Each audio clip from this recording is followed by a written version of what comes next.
Okay. यहाँ पर हम अपना क्लिप नंबर 4 स्टार्ट करते हैं, video number 4 C a week 13 की।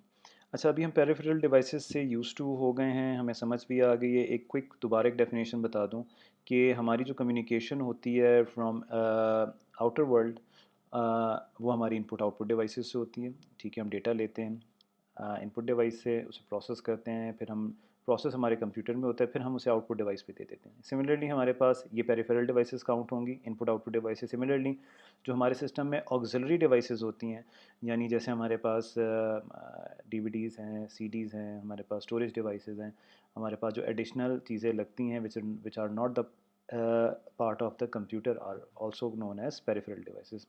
तो इन तमाम चीज़ों को हमने देखना। तो जैसे हम लास्ट क्लिप में हम बात कर रहे थे कि हमारे पास एस्की टेबल से हम स्टार्ट करेंगे। तो ASCII American standard code for information interchange है, ये अल्फ़ान्यूमेरिक कोड है। आपको पता है कि ये पुराने सिस्टम्स यही कोड यूज़ करते थे, वो डेटा रिप्रेजेंटेशन। अब हम क्योंकि हमारी रिक्वायरमेंट्स बढ़ गई हैं, तो हम हायर डेटा रिप्रेजेंटेशन कोड्स पर चले गए हैं जो हमारी रिक्वायरमेंट्स को पूरा कर सकें।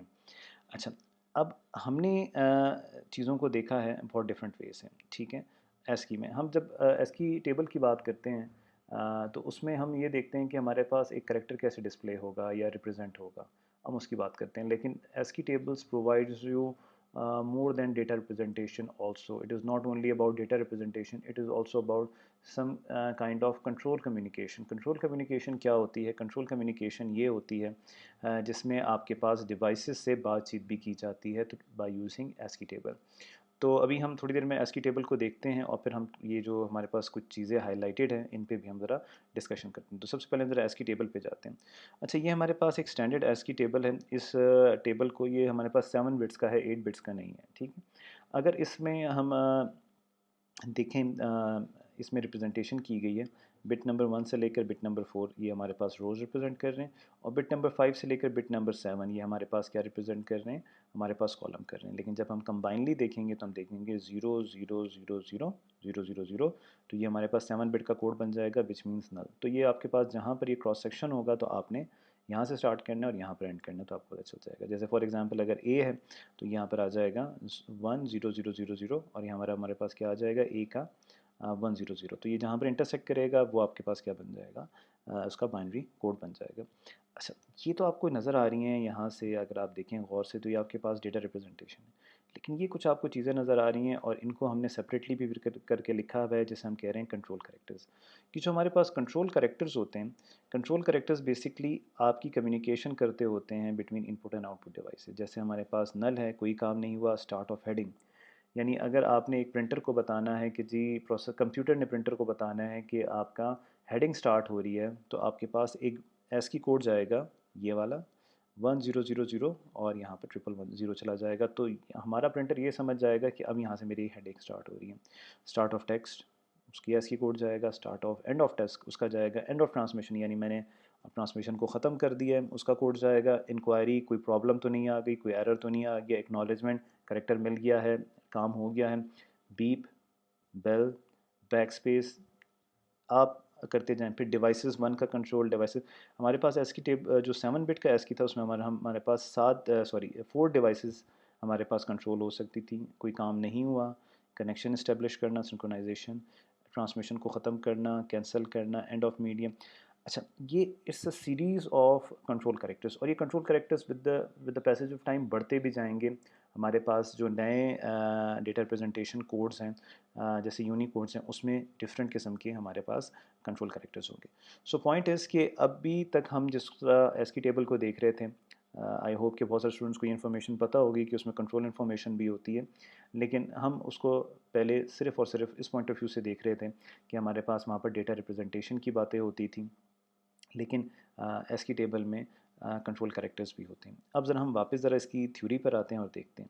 जैसे यहाँ पर लिखा हुआ है कि हमारे पास 34 कंट्रोल करेक्टर्स हैं, ठीक है, और वो मुख्तलिफ़ काम करने के लिए इस्तेमाल होते हैं। हमारे पास जो कंट्रोल करेक्टर्स हैं वो 3 कैटेगरीज़ में डिवाइड हुए हैं, उनकी 3 टाइप्स हैं। एक है हमारे पास फॉर्मेट अफेक्टर, इंफॉर्मेशन सेपरेटर और कम्युनिकेशन कंट्रोल करेक्टर्स। ठीक है, हमारे पास फॉर्मेट करेक्टर्स क्या होते हैं? जैसे हमें नाम से पता चल रहा है कि हमारे पास लेआउट, यानी हमने सेटिंग करने के लिए होती है कि हमारे पास कैसे, हमारे पास एक डॉक्यूमेंट का फॉर्मेट होना चाहिए, उसमें ये कुछ चीज़ें एग्जांपल आपको दी हुई हैं। फिर इंफॉर्मेशन सेपरेटर है, यानी आपका कंप्यूटर प्रोसेसर बताता है कि आपने इंफॉर्मेशन को कैसे, डेटा को सेपरेट करना है, पैराग्राफ वाइज, पेज वाइज, ये सारी चीज़ें आपको इंफॉर्मेशन सेपरेटर के कंट्रोल करेक्टर्स एक्सप्लेन करते हैं।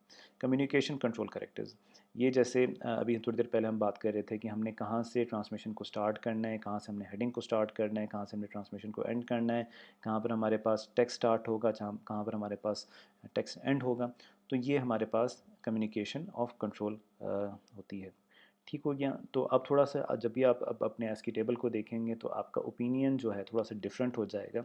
अब आप डिवाइसेस के कंट्रोल की बात करेंगे, और एक इम्पॉर्टेंट बात, ये communication between the processor and the peripheral devices होती है। ठीक है। तो अगर मेरी प्रोसेसर ने मेरी पेरिफेरल डिवाइसेस से कोई काम करवाना है तो वो through control information character send करके करेगा। ठीक हो गया। अब थोड़ी सी हम कुछ और बातें करते हैं। हमारे पास इनपुट आउटपुट इंटरफेस का एक कॉन्सेप्ट आता है। अच्छा, हमारे पास जो हमारा कंप्यूटर होता है, वो हमारे इनपुट आउटपुट डिवाइसेस से डायरेक्टली कनेक्ट नहीं हो सकता। उसकी बहुत सारी चीज़ रीज़न्स हैं। वो बहुत सारी रीज़न्स यहाँ पर हम वन बाय वन डिस्कस कर लेते हैं।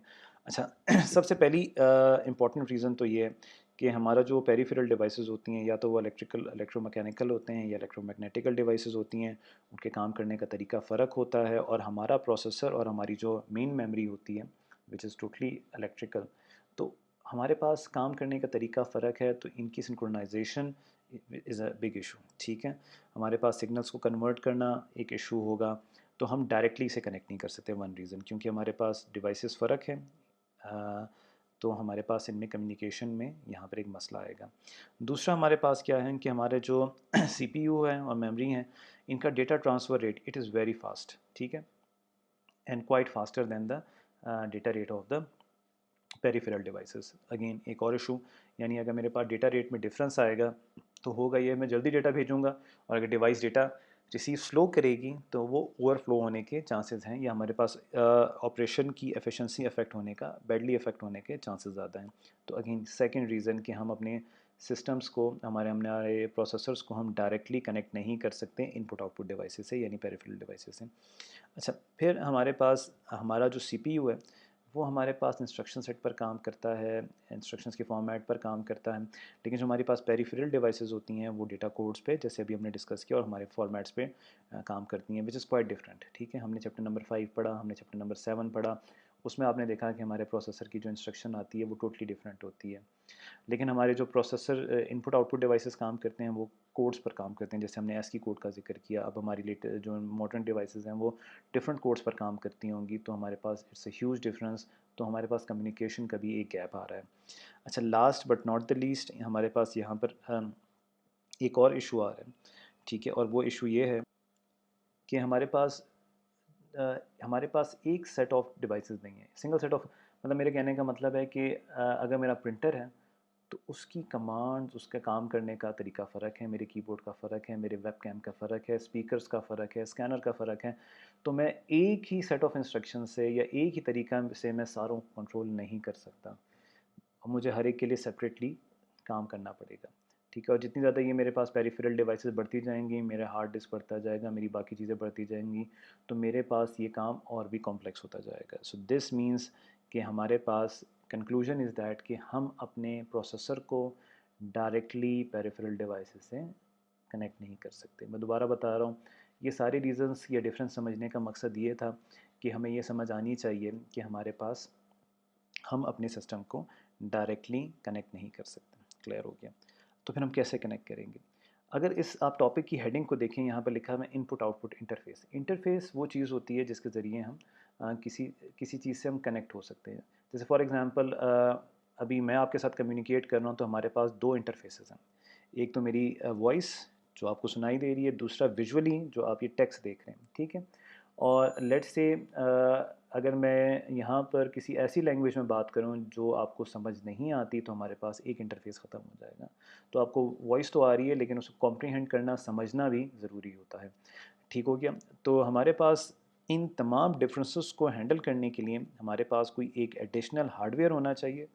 ठीक है। जो इन तमाम प्रॉब्लम्स को हैंडल कर सके, और उस इस कॉन्टेक्स्ट में हमारा जो इंटरफेस होगा वो एक डिजिटल हार्डवेयर होगा जो हमारे पास हमारे प्रोसेसर और हमारे जो इनपुट आउटपुट यानी पेरिफेरल डिवाइसेस हैं उनके दरमियान में लगेगा और ये तमाम चीज़ों को हैंडल करेगा। ठीक है, आपने अक्सर देखा होगा कि आप जब अपने सिस्टम के साथ कोई पेरिफेरल डिवाइस अटैच करते हैं तो वो आपके पास एक हार्डवेयर होता है। जैसे आपके पास PC 1 स्लॉट्स होती हैं, वहाँ पर कार्ड्स लगते हैं। आपके पास मोडेम लगता है, उसका एक कार्ड होता है। आपके पास इनपुट आउटपुट डिवाइसेस के लिए एक कार्ड होता है, अगर आपने अपना सिस्टम ओपन करके देखा हो। कार्ड मीन्स एक हार्डवेयर होता है। ठीक है, तो वो तमाम हमारे पास क्या होते हैं, इंटरफेसेस होते हैं। अच्छा, यहाँ पर एक डायग्राम मैं यहाँ पर रिप्रेजेंट करता हूँ। ठीक है, अच्छा ये आपके पास क्या है, ये वो इंटरफेसेस हैं। कीबोर्ड और डिस्प्ले के लिए एक इंटरफेस है, प्रिंटर हमारे पास एक अलग इंटरफेस है। इस तरह ये तमाम हमारे पास कभी भी प्रोसेसर से डायरेक्टली कनेक्ट नहीं होते हैं। हमारा प्रोसेसर पहले इंटरफेस से कनेक्ट होता है और फिर वो उस एंड वाइस वर्सा। ठीक है, कीबोर्ड भी डायरेक्टली कनेक्ट नहीं होता।